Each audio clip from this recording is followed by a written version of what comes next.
വും ആവേശവും ചൈതന്യവുമാണ് ഈ ഉറൂസ് പരിപാടികൾ. ഇതുകൊണ്ട് പ്രധാനമായി ഉദ്ദേശിക്കുന്നത് മുഅ്മിനീങ്ങളായ ആളുകൾക്ക് മഹാന്മാരോട് ബഹുമാനം വർദ്ധിപ്പിക്കുക. മറ്റൊന്ന്, ഇബാദത്ത് കുറവുള്ള ആളുകൾക്ക് ഇബാദത്തുകൾ വർദ്ധിപ്പിക്കാൻ പ്രോത്സാഹനം ഉണ്ടാക്കുക.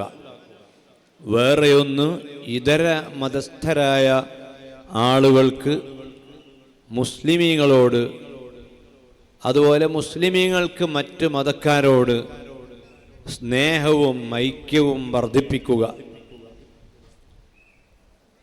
ഈ പാവനമായ ലക്ഷ്യങ്ങൾ മുന്നിൽ കണ്ടുകൊണ്ടുള്ള പ്രോഗ്രാം ആയതുകൊണ്ട് ഈ പ്രോഗ്രാമിന് അള്ളാഹുവിൻ്റെ പൊരുത്തം ഉണ്ട്. മനുഷ്യൻ്റെ ജീവിതത്തിൽ ഇതുപോലെയുള്ള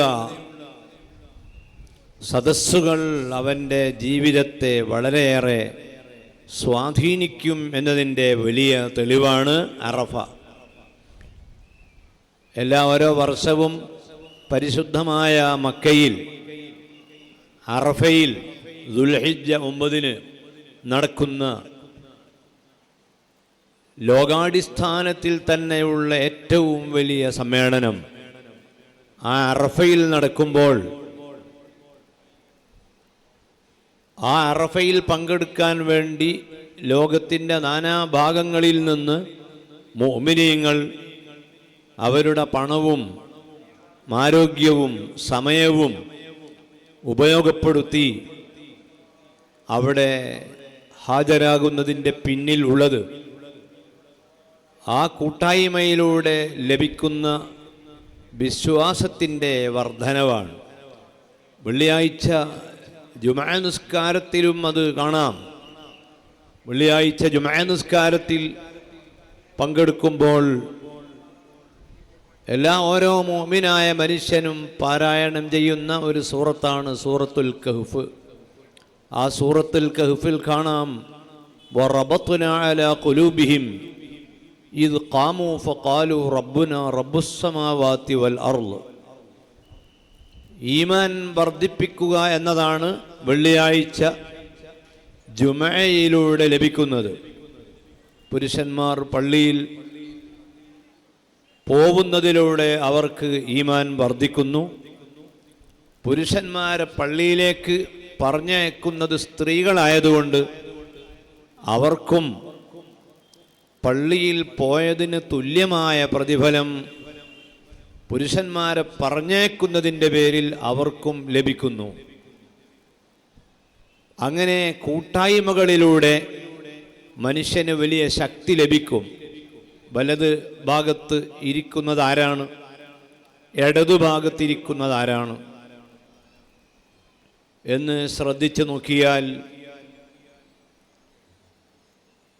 ഈ സദസ്സിലുള്ള ഓരോ വ്യക്തിയും ഇപ്പോൾ കൊടുത്തുകൊണ്ടിരിക്കുകയാണ്, അതുപോലെ വാങ്ങിക്കൊണ്ടിരിക്കുകയാണ്. ഈമാൻ കുറവുള്ള ആളുകൾക്ക് ഈമാൻ കൂടുതലുള്ളവർ ഈമാൻ്റെ ചൈതന്യം പകർന്നു കൊടുക്കുമ്പോൾ, ഈമാൻ കുറവുള്ള ആളുകൾ ഈമാൻ വർദ്ധിച്ച ആളുകളിൽ നിന്ന് ഈമാൻ്റെ ബർക്കത്ത് സ്വീകരിച്ചു കൊണ്ടിരിക്കുകയാണ്. അപ്പോൾ ഈ സദസ്സിലുള്ള എല്ലാവരും ഭാഗ്യവാന്മാരാണ്. ആ ഭാഗ്യം മനസ്സിൽ കരുതിക്കൊണ്ടാണ് ഈ മജ്ലിസിൽ ഇരിക്കേണ്ടത്. മഹാന്മാരായ സ്വഹാബിമാർ റളിയല്ലാഹു അൻഹും അവർക്കെല്ലാ പുണ്യവും ലഭിച്ചത് മുത്തുനബിയുടെ മജ്ലിസിലൂടെയാണ്. ബഹുമാനപ്പെട്ട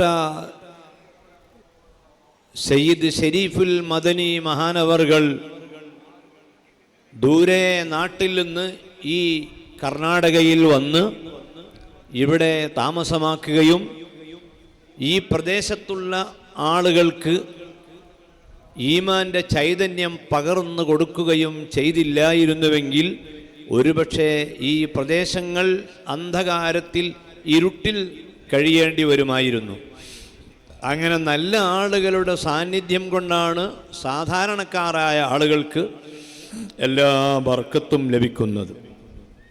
മുഹമ്മദ് നബി സല്ലല്ലാഹു അലൈഹി വസല്ലമയെ അല്ലാഹു തആല നിയോഗിച്ചതിൻ്റെ പേരിലാണല്ലോ ആ അറേബ്യയിലും പരിസരങ്ങളിലും വെളിച്ചം ലഭിച്ചത്. മാ കാന മുഹമ്മദുൻ നബാ അഹദിൻ മിൻ റിജാലിക്കും വലാകിർ റസൂലല്ലാഹി വഖാതമൻ നബിയ്യീൻ വകാന അല്ലാഹു ബികുല്ലി ഷൈഇൻ അലീമ ഹുവല്ലദീ ബഅസ ഫിൽ ഉമ്മiyyin റസൂലൻ മിൻഹും യത്ലു അലൈഹിം ആയാതി വയുഅല്ലിമുഹുൽ കിതാബ വൽ ഹിക്മ.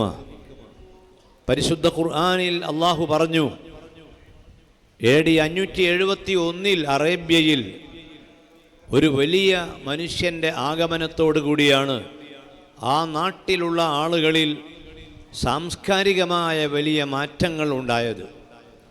അതുപോലെ വലിയ മാറ്റങ്ങൾ ആഗ്രഹിച്ചുകൊണ്ടാണ് ദീനിയായ മജ്‌ലിസിൽ നാം ഇരിക്കേണ്ടത്. അങ്ങനെയുള്ള ധാരാളം നന്മകൾ ലഭിക്കാൻ കാരണമാകുന്ന ഒരു മജ്‌ലിസായി ബഹുമാനപ്പെട്ട മഹാന്മാരായ ഔലിയാക്കളെ ബർക്കത്ത് കൊണ്ട് ഈ മജ്‌ലിസിനെ അല്ലാഹു കബൂലാക്കട്ടെ. ഒന്ന്. രണ്ടാമതായി ഈ സമയത്ത് പറയാനുള്ളത്, എല്ലാ സമയത്തും ഒരു മനുഷ്യൻ്റെ മനസ്സിനെ വിജയത്തിലേക്ക് നയിക്കുന്ന ഒരു ചിന്തയാണ് മരണത്തെപ്പറ്റിയുള്ള ചിന്ത. അത് വർദ്ധിപ്പിക്കാൻ വേണ്ടിയാണ് ഉറൂസുകൾ നടക്കുന്നത്. ഉറൂസിൻ്റെ ലക്ഷ്യം അതാണ്. പക്ഷേ അവിടെ ലൈറ്റും വിളക്കും പ്രകാശവും എല്ലാം നാം വർദ്ധിപ്പിക്കുന്നതിൻ്റെ കാരണം ആ മുഅ്മിനീങ്ങളായ ആളുകൾ അവർ പരലോകത്ത് വളരെ സന്തോഷത്തിൽ ആയതുകൊണ്ട് അവരോടുള്ള മഹബത്ത് ജനങ്ങളെ കൽബിൽ ഉണ്ടാകാൻ വേണ്ടി മാത്രമാണ് നാം ഈ ലൈറ്റുകളും പ്രകാശങ്ങളുമെല്ലാം ഘടിപ്പിച്ചിട്ടുള്ളത്. നമ്മുടെ ഉള്ളിൻ്റെ ഉള്ളിൽ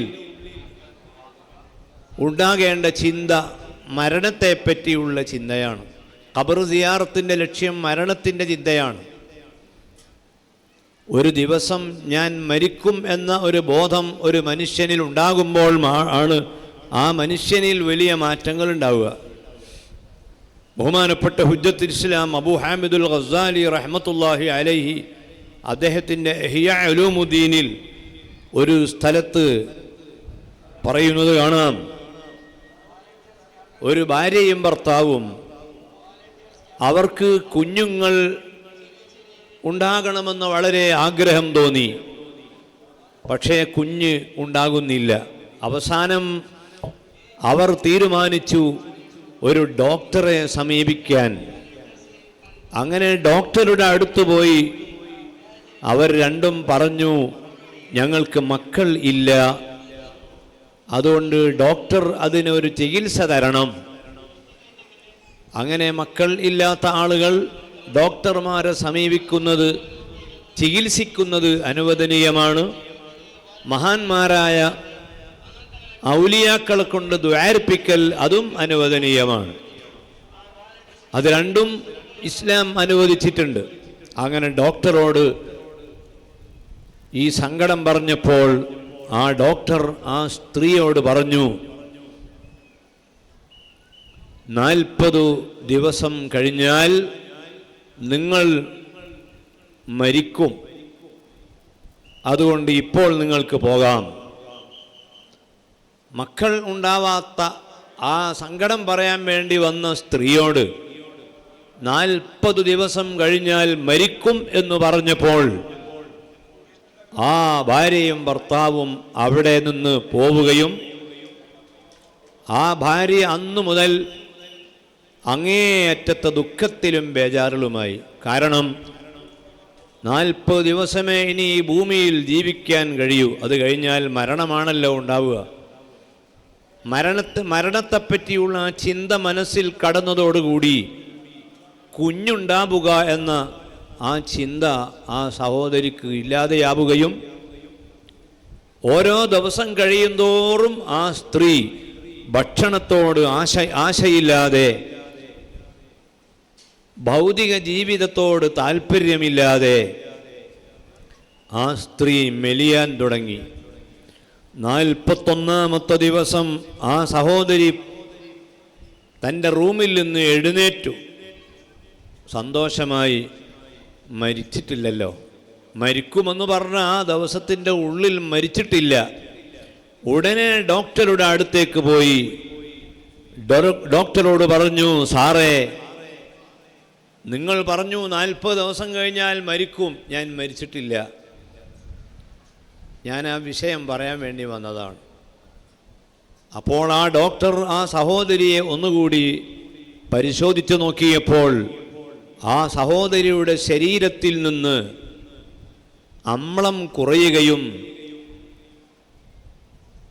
തടിയും കൊഴുപ്പുമെല്ലാം കുറഞ്ഞ് നല്ല ആരോഗ്യമുള്ള ഒരു ശരീരമായി മാറിയിട്ടുണ്ട്. ആ സഹോദരിയോടും ഭർത്താവിനോടും ഡോക്ടർ പറഞ്ഞു, ഇനി നിങ്ങൾ ലൈംഗികമായി ബന്ധപ്പെടുക, കുഞ്ഞുണ്ടാകും.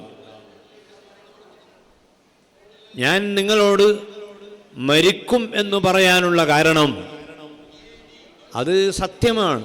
എല്ലാവരും 40 ദിവസം കഴിഞ്ഞാൽ മരിക്കുമെന്ന് ഉറപ്പാണ്. 40 ദിവസവും പിന്നെ കുറേ ദിവസം കഴിയുമ്പോൾ എല്ലാവരും മരിക്കും. നമ്മളും അങ്ങനെ തന്നെ. കുറേ ദിവസം കഴിഞ്ഞാൽ നമ്മളൊക്കെ മരിക്കുമല്ലോ. അപ്പം ഞാൻ പറഞ്ഞത് കളവല്ല.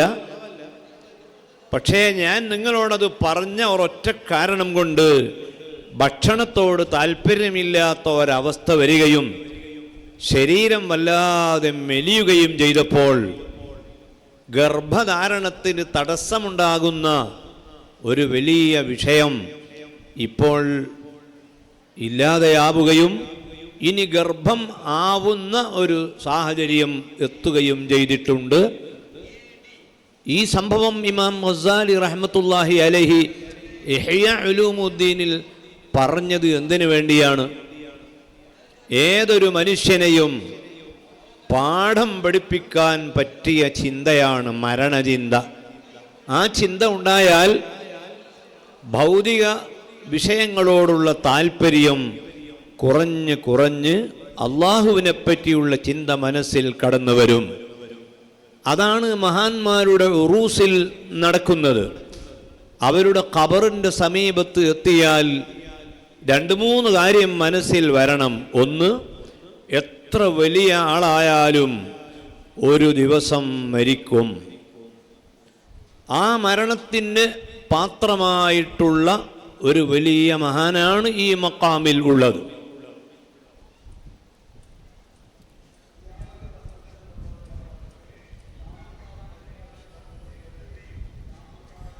പരിശുദ്ധ ഖുർആനിൽ നബി സല്ലല്ലാഹു അലൈഹി വസല്ലമയുടെ വഫാത്ത് ഖുർആനിലുണ്ടോ? നബിയുടെ വഫാത്ത് ഖുർആനിൽ ഇല്ല. കാരണം നബിയുടെ വഫാത്തിന് മുമ്പ് ആണ് ഖുർആൻ അവതരിച്ചത്. അതോടുകൂടി വഹയി നിന്നു. അള്ളാഹുവിൻ്റെ ഹബീബ് സല്ലല്ലാഹു അലൈഹി വസല്ലം വഫാത്താവലോടുകൂടി വഹയി നിന്നു. അതുവരെ വഹയി ഉണ്ട്. എന്നാൽ നബിയുടെ വഫാത്ത് ഖുർആനിൽ സൂറത്തു ആലി ഇംറാനിൽ ചർച്ച ചെയ്യുന്നുണ്ട്. അതെങ്ങനെ? ആ മുത്ത് നബിക്കൊരു വഫാത്ത് ഉണ്ടാവുമല്ലോ, ഉറപ്പാണ്.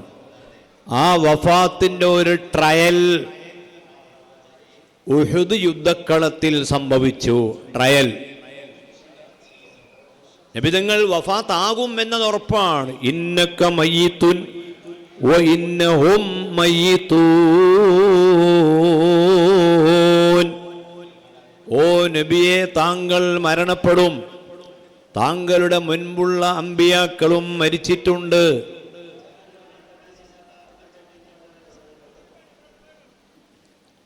മരണം അങ്ങേക്കുണ്ട് എന്നുറപ്പാണ്. ആ മരണത്തിൻ്റെ ഒരു ട്രയൽ സംഭവിച്ചു.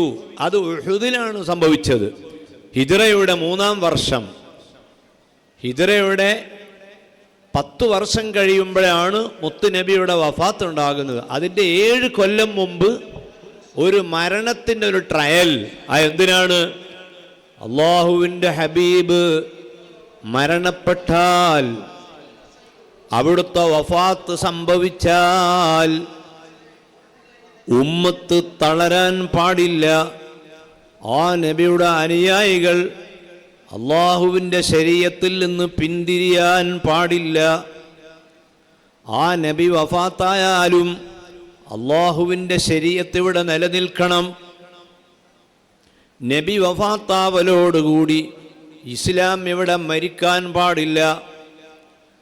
അതങ്ങനെയാണ് അള്ളാഹ് തർത്തീബാക്കിയത്. അതുകൊണ്ട് തന്നെ 1400 കൊല്ലം മുൻപ് അവിടുന്ന് വഫാത്തായിട്ടും അവിടുന്ന് കൊണ്ടുവന്ന ഇസ്ലാം ഇന്നും സജീവമാണ്. അത് കേരളത്തിലും കർണാടകയിലും ഇന്ത്യയിലും ഇന്ത്യയുടെ പുറത്തും യൂറോപ്പിലും അമേരിക്കയിലും ലോകത്തിൻ്റെ എല്ലാ നാടുകളിലും ലാ യബ്ഖാ അലാ വജ്ഹിൽ അർളി ബൈത്തു മദരിൻ വലാ വബരിൻ ഇല്ലാ അദ്ഖലഹുല്ലാഹു കലിമത്തൽ ഇസ്ലാം ബിഇസ്സി അസീസിൻ വദുല്ലി ദലീലിൻ ലാ യബ്ഖാ അലാ വജ്ഹിൽ അർളി ബൈത്തു മദരിൻ വലാ വബരിൻ. മണ്ണ് കൊണ്ടും കല്ലുകൊണ്ടും ഉണ്ടാക്കിയ വീടുകൾ, അതുപോലെ മൃഗങ്ങളുടെ തോലുകൊണ്ടും രോമം കൊണ്ടും ഉണ്ടാക്കിയ തമ്പുകൾ, അങ്ങനെ ആ തമ്പുകളിലായി ലോകത്തിൻ്റെ ഏതെല്ലാം ഭാഗങ്ങളിൽ മനുഷ്യൻ ജീവിക്കുന്നുവോ ആ ജീവിക്കുന്ന മുഴുവൻ സ്ഥലത്തും അള്ളാഹു ഇസ്ലാമിനെ എത്തിക്കും. ലാ യബ്ഖാ അലാ വജ്ഹിൽ അർള്, ഈ ഭൂമിയിൽ ഒരു നാടോ ഒരു ഗ്രാമമോ അവശേഷിക്കുകയില്ല ഇസ്ലാം എത്താതെ. എല്ലാ സ്ഥലത്തും ഇസ്ലാം എത്തും.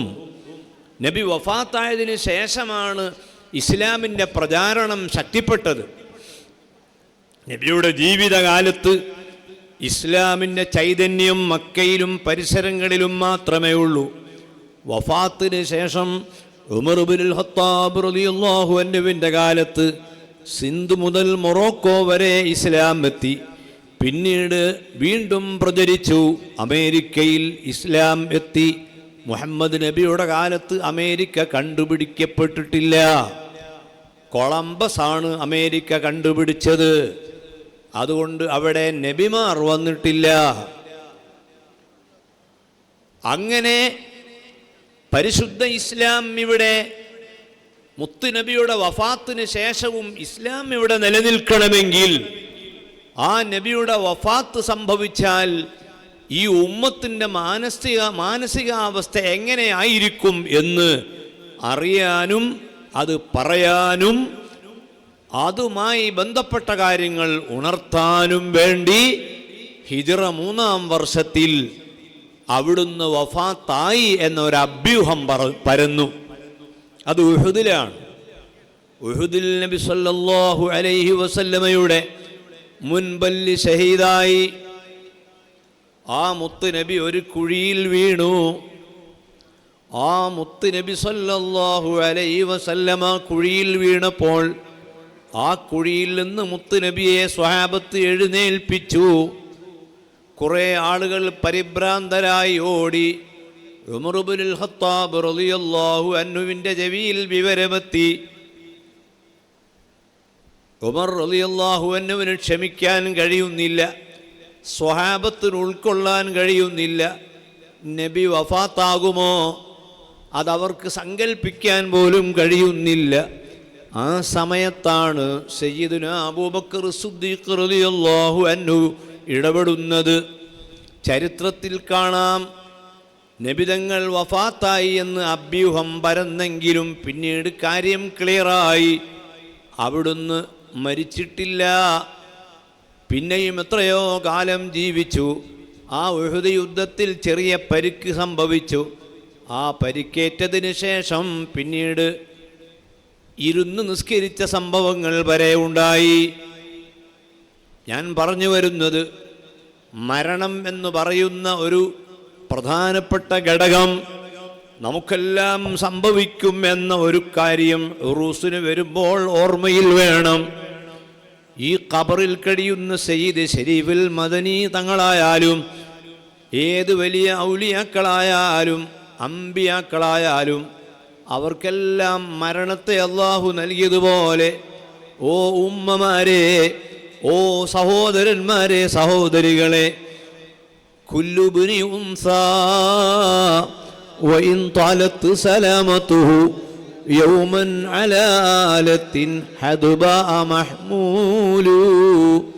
കഅബ് ഇബ്നു സുഹൈർ റളിയല്ലാഹു അൻഹുവിന്റെ ബാനത്തു സുഅദു ഫഖൽബിൽ യൗമ മത്ബൂലു മുതയ്യമുൻ നിസ്റഹ ലം യുഫദ മഖ്ബൂലു. ഏറ്റവും വലിയ സാഹിത്യകാരനായിരുന്ന UAE-യിലെ അൽ ഐനിൽ മറവ് ചെയ്യപ്പെട്ടിട്ടുള്ള കഅബ് ഇബ്നു സുഹൈർ എന്ന സാഹിത്യകാരൻ തൻ്റെ ബാനത്ത് സുആദ് എന്ന കവിതാ സമാഹാരത്തിൽ പറയുന്നു, എല്ലാ ഉമ്മ പെറ്റ മനുഷ്യനും ഉമ്മയുടെ ഗർഭത്തിലൂടെ പുറത്തു വന്ന ഏതു മനുഷ്യനായാലും ഒരു ദിവസം അവൻ്റെ മയ്യത്ത് കട്ടിലിൽ ചുമന്ന് കൊണ്ടുപോകപ്പെടും. ആ ഒരു ചിന്ത മനുഷ്യൻ്റെ കൽബിലുണ്ടാകലാണ് സിയാറത്ത് കൊണ്ടുള്ള ഒരു പ്രധാനപ്പെട്ട കാര്യം. അതുകൊണ്ട് ഏത് ഖബർ സിയാറത്ത് ചെയ്യുമ്പോഴും അത് ഓർമ്മയിൽ വേണം. ഞാനും ഒരു ദിവസം മരിക്കും. ഈ ഖബറിൽ കഴിയുന്ന ആളും ഞാനും തമ്മിലൊരു വ്യത്യാസമുണ്ട്. അവർ വലിയ മഹാന്മാരാണ്. അവർക്കൊന്നും ഭയപ്പെടാനില്ല. അതേ സമയത്ത് സിയാറത്തിന് വേണ്ടി വന്ന ഞാനോ ധാരാളം കാര്യങ്ങൾ ഭയപ്പെടേണ്ടതുണ്ട്. നിസ്കാരം കുറേ ഖളായി പോയിട്ടുണ്ട്. റമദാനിലെ നോമ്പെനിക്ക് നഷ്ടപ്പെട്ടു പോയിട്ടുണ്ട്. ഒരു പെണ്ണാണെങ്കിൽ ഭർത്താവിനെ അനുസരിക്കാതെ വന്നു പോയിട്ടുണ്ട്. ഒരു പുരുഷനാണെങ്കിൽ സ്ത്രീയോട് മര്യാദകേട് കാണിച്ചു പോയിട്ടുണ്ട്. മക്കളാണെങ്കിൽ ഉമ്മയെയും ബാപ്പയെയും വെറുപ്പിച്ചു പോയിട്ടുണ്ട്. മാതാവോ പിതാവോ ആണെങ്കിൽ മക്കളോട് പല ദ്രോഹവും ചെയ്തു പോയിട്ടുണ്ട്. അയൽവാസികളെ പരിഗണിക്കാതെ വന്നിട്ടുണ്ട്. ഇതര മതക്കാരായ ആളുകളോട് സൗമ്യതയോടുകൂടിയാണല്ലോ പെരുമാറേണ്ടത്. അവിടെ പല മോശവും വന്നു പോയിട്ടുണ്ട്. അതുകൊണ്ട് ഈ ഖബറിൽ കഴിയുന്ന മനുഷ്യനും ഞാനും തമ്മിൽ വ്യത്യാസമുണ്ട്. ഇത് വലിയാണ്, ഇത് നബിയാണ്, ഇത് സ്വാലിഹായ മനുഷ്യനാണ്. അവരെ ഖബർ സിയാറത്ത് ചെയ്യുമ്പോൾ നമ്മൾ മനസ്സിലിങ്ങനെ ആലോചിക്കണം, പടച്ചവനെ, ഞാൻ ഈ ഖബർ സിയാറത്ത് ചെയ്യുമ്പോൾ എൻ്റെ മനസ്സിലുള്ളൊരാഗ്രഹം, ഈ ഖബറിൽ കിടക്കുന്ന മനുഷ്യൻ എന്നേക്കാൾ എത്രയോ പദവിയുള്ള ആളാണ്. ഇബ്നു ഹജറുൽ ഹൈതമി റഹ്മത്തുള്ളാഹി അലൈഹി പറഞ്ഞു, മഹാന്മാരായ ഔലിയാക്കളുടെ ഖബർ സിയാറത്ത് ചെയ്യുമ്പോൾ ആ ഖബറിൽ കഴിയുന്ന ഔലിയാക്കളിൽ നിന്ന് ഈ സിയാറത്ത് ചെയ്യുന്ന വ്യക്തിയിലേക്ക് പല ഗുണങ്ങളും ഈ മനുഷ്യനിലേക്ക് സന്നിവേശിക്കുന്നതാണ്. കാരണം നല്ല ആളുകളുടെ അടുത്ത് നിന്നാൽ നന്മ നമ്മിലേക്ക് പകരും. ചീത്ത ആളുകളെ സമീപത്ത് പോയി നിന്നാൽ ചീത്തയായ സ്വഭാവം നമ്മിലേക്ക് പകരും. മഹാന്മാരുടെ ഖബറിൻ്റെ അടുത്ത് പോയാൽ ആ ഖബറിൽ കഴിയുന്നത് നല്ല ആളായതുകൊണ്ട് നമുക്കും അതിൻ്റെ ഗുണങ്ങൾ ലഭിക്കും. അതുകൊണ്ടാണ് മുഹമ്മദുർ റസൂലുള്ളാഹി സ്വല്ലല്ലാഹു അലൈഹി വസല്ലമ വഫാത്താവുകയും ആയിഷ ബീവി റളിയല്ലാഹു അൻഹയുടെ വീട്ടിൽ ആ മുത്തുനബിയെ മറവു ചെയ്യുകയും ചെയ്തപ്പോൾ എവിടെയാണ് മുത്തുനബിയുടെ ജനാസ എവിടെയാണ് മറവു ചെയ്യേണ്ടത് എന്ന വിഷയത്തിൽ സ്വഹാബത്തിൻ്റെ ഇടയിൽ ചർച്ച വന്നു. റസൂലുള്ളാഹി വഫാത്തായി എന്ന് ഉറപ്പായപ്പോൾ അവിടുത്തെ ശരീരത്തിൽ സിദ്ദീഖ് റളിയല്ലാഹു അൻഹു ചുംബനം നടത്തുന്നു. ഉമർ ഇബ്നുൽ ഖത്താബ് റളിയല്ലാഹു അൻഹു ചുംബനം നടത്തുന്നു. കാരണം മുതബറക്കായ ആളായതുകൊണ്ട് ആ ജനാസയെ ബഹുമാനിക്കുന്നു, ചുംബിക്കുന്നു. ആ ചുംബനം നടത്തിയതിനു ശേഷം ഈ ജനാസ എവിടെയാണ് മറവ് ചെയ്യേണ്ടത്? ജന്നത്തുൽ ബഖീയിലേക്ക് കൊണ്ടുപോകണമോ അല്ല വേറെ എങ്ങോട്ടെങ്കിലുമാണോ കൊണ്ടുപോകേണ്ടത്? അപ്പോഴാണ് ആ മുത്ത് നബി സല്ലല്ലാഹു അലൈഹി വസല്ലമ എല്ലാ കാര്യങ്ങളും നേരത്തെ പറഞ്ഞു വെച്ചിട്ടുണ്ട്. ഒന്നും പറയാതെ പോയിട്ടില്ല. മകാന മുഹമ്മദുൻ അബാ അഹദിൻ മിർ റിജാലിക്കും വലാകിർ റസൂലല്ലാഹ് വഖാതമൻ നബിയീൻ വകാനല്ലാഹു ബികുല്ലി ഷൈഇൻ അലീമാ. എല്ലാ കാര്യങ്ങളും അറിയുന്ന, എല്ലാ കാര്യങ്ങളും അറിയിക്കുന്ന സ്വഹാബത്തിന് മുഴുവൻ തർബിയത്ത് നൽകിക്കൊണ്ടാണല്ലോ അവിടുന്ന് വഫാത്തായത്. എവിടെയാണോ ഒരു നബി വഫാത്താകുന്നത് ആ വഫാത്തായ സ്ഥലത്താണ് നബിയെ മറവ് ചെയ്യേണ്ടത്. സാധാരണക്കാർ അങ്ങനെയല്ല. അവർ മരിച്ചാൽ അവരെ മറവ് ചെയ്യേണ്ടത് ആ മരിച്ച നാട്ടിലേതെങ്കിലും സ്ഥലത്ത് മറവ് ചെയ്താൽ മതി. ഒരു നബി മരണപ്പെട്ടാൽ ആ നബിയുടെ മറവ് ചെയ്യേണ്ടത്, നബിയെ മറവ് ചെയ്യേണ്ടത് ആ മരിച്ച സ്ഥലത്ത് തന്നെ. അങ്ങനെയാണ് അതിൻ്റെ നിയമം. എന്നാൽ മക്കത്താണ് മരിക്കുന്നതെങ്കിൽ, മദീനത്താണ് മരിക്കുന്നതെങ്കിൽ അവിടെ തന്നെ മറവ് ചെയ്യുന്നു, നാട്ടിലേക്ക് കൊണ്ടുവരുന്നില്ല. അതേ സമയത്ത് റിയാദിലോ ദമാമിലോ ഖത്തറിലോ കുവൈത്തിലോ ആണ് ഒരാൾ മരിക്കുന്നതെങ്കിൽ ആ മയ്യിത്ത് അവൻ്റെ മാതാവിൻ്റെ പിതാവിൻ്റെ ഖബർ ഉള്ള സ്ഥലത്ത് കൊണ്ടുവരൽ അനുവദനീയമാണ്. എന്നാൽ മക്കയിലോ മദീനയിലോ ആണ് വഫാത്ത് സംഭവിക്കുന്നതെങ്കിൽ അവിടെ നിന്ന് മയ്യത്ത് നാട്ടിലേക്ക് കൊണ്ടുപോകേണ്ടതില്ല, അവിടെ തന്നെയാണ് മറവ് ചെയ്യേണ്ടത്. മുത്ത് നബി സല്ലല്ലാഹു അലൈഹി വസല്ലമയുടെ ജനാസ ആ ആയിഷ ബീവിയുടെ റൂമിൽ അവിടെയാണ് വഫാത്തായത്. ആയിഷ ബീവി റളിയല്ലാഹു അൻഹയുടെ മടിയിൽ തലവെച്ചുകൊണ്ടാണ് നബി വഫാത്തായത്. അവിടെ തന്നെ മറവ് ചെയ്യുന്നു. ആ മറവ് ചെയ്ത സ്ഥലത്ത് 2 ഖബറിന് അവിടെ ഇനിയും സ്ഥലം ബാക്കിയുണ്ട്. ആ സ്ഥലത്ത് എൻ്റെ ഖബർ ആകണം എന്ന് അബൂബക്കർ സിദ്ദീഖ് റളിയല്ലാഹു അൻഹു ആഗ്രഹിക്കുന്നു. കാരണം മഹാന്മാരുടെ ഖബറിൻ്റെ അടുത്ത് ഒരു ഖബർ കിട്ടിയാൽ അത് വലിയ ഭാഗ്യമാകുന്നു. ഒരു വലിയിൻ്റെ സമീപത്തൊരു ഖബർ കിട്ടിയാൽ വലിയ ഭാഗ്യമാണ്. ഒരു നബിയുടെ ഖബറിൻ്റെ അടുത്തൊരു ഖബർ കിട്ടിയാൽ വലിയ ഭാഗ്യമാണ്. അതുകൊണ്ട് അബൂബക്കർ സിദ്ദീഖ് റളിയല്ലാഹു അൻഹു ആഗ്രഹിക്കുന്നു, എൻ്റെ ഖബർ മുത്ത് നബിൻ്റെ ഖബറിൻ്റെ അടുത്ത് ആയിത്തീരണം. അങ്ങനെ ആയിഷ റളിയല്ലാഹു അൻഹയാകുന്ന മകൾ ബാപ്പയുടെ ആഗ്രഹം പൂർത്തിയാക്കി കൊടുത്തു. റസൂലുള്ളാഹി സ്വല്ലല്ലാഹു അലൈഹി വസല്ലമയുടെ റൗളയിൽ തന്നെ സിദ്ദീഖ് റളിയല്ലാഹു അൻഹുവിനെ മറവ് ചെയ്തു. അസ്സലാമു അലൈക യാ സയ്യിദി യാ റസൂലല്ലാഹ്, അസ്സലാമു അലൈക യാ ഖലീഫത്ത് റസൂലില്ലാഹ്. സിദ്ദീഖ് റളിയല്ലാഹു അൻഹുവിന് സലാം പറഞ്ഞുകൊണ്ട് നാം റൗളയിൽ പ്രവേശിക്കുന്നു. ഇനി അവിടെ ഒരു ഖബറിന് സ്ഥലം ബാക്കിയുണ്ട്. ആ സ്ഥലം എനിക്ക് വേണമെന്ന് ആയിഷ ബീവി നേരത്തെ ആഗ്രഹിച്ചു. കാരണം ആയിഷ ബീവിയുടെ റൂമാണ്, ആയിഷ ബീവിയുടെ ഭൂമിയാണ്. ഭർത്താവായ മുത്ത് നബിയുടെ സമീപത്ത്, ബാപ്പയായ അബൂബക്കർ സിദ്ദീഖിൻ്റെ സമീപത്ത് കിടക്കണമെന്ന് ആയിഷ ബീവി ആഗ്രഹിക്കുകയാണ്. മരിച്ചുപോയാൽ എല്ലാം കഴിഞ്ഞു എന്നല്ല സ്വഹാബത്ത് മനസ്സിലാക്കുന്നത്, മറിച്ച് ആ ഖബർ ഷരീഫിൻ്റെ അടുത്ത് ബർക്കത്തുണ്ട് എന്ന് അവർ മനസ്സിലാക്കുന്നു. അങ്ങനെ ഉമർ ഇബ്നുൽ ഖത്താബ് റളിയല്ലാഹു അൻഹു മദീനത്തെ പള്ളിയിൽ നിസ്കരിച്ചു കൊണ്ടിരിക്കുന്ന സമയത്ത് ഒരു ശത്രു വന്ന് കുത്തുകയും ആ കുത്തേറ്റ് ഉമർ ഇബ്നുൽ ഖത്താബ് റളിയല്ലാഹു അൻഹു മിഹ്റാബിൽ വീഴുകയും ആ ശരീരം വളരെ പെട്ടെന്ന് പള്ളിയുടെ മറുഭാഗത്തേക്ക് എടുത്തു കൊണ്ടുപോവുകയും അമീറുൽ മോമിനീന് പാല് കൊടുക്കുന്നു, തേൻ കൊടുക്കുന്നു. തേനും പാലും അമീറുൽ മോമിനീനായ ഉമർ ഇബ്നുൽ ഖത്താബിൻ്റെ വയറ്റിൽ മുറിവേറ്റ സ്ഥലത്ത് നിന്ന് ആ തേനും പാലും പുറത്തേക്ക് ഒഴിഞ്ഞു പോവുകയാണ്. മരണം ഉറപ്പായി. ഇബ്നു അബ്ബാസ് അടുത്തേക്ക് വന്ന് പറഞ്ഞ്, യാ അമീറുൽ മോമിനീൻ അൻത മുവഫഖുൻ, നിങ്ങൾ വലിയ ഭാഗ്യമുള്ള ആളാണ്.